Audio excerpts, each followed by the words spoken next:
এ বাপুরে বাদ কেউ আছেন নাই বাইরন? কেন রে বাপুরে, তুমি চিনলাম না।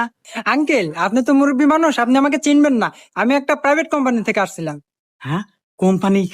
এ গাদা সোহেল, এ তার তোর একটা চেয়ার নেই, এ দেখ কোম্পানির লোক আছে, বসবে দে। এ যা বসি, এতে বসবে দে। স্যার বসেন।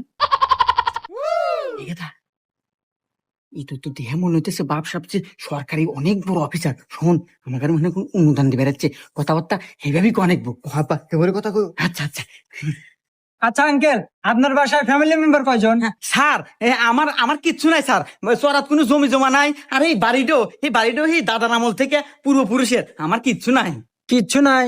আচ্ছা আঙ্কেল, বাদ দেন। আপনার বাড়িতে টয়লেট কয়টা আছে? ইয়াবা, নাই নাই নাই নাই কও। ও, টয়লেট দিব মনে হয়, তাই না? আচ্ছা আচ্ছা। স্যার, আমার বাড়ির টয়লেট নাই স্যার। আগার মোটেও নাই, আমরা কোনে কি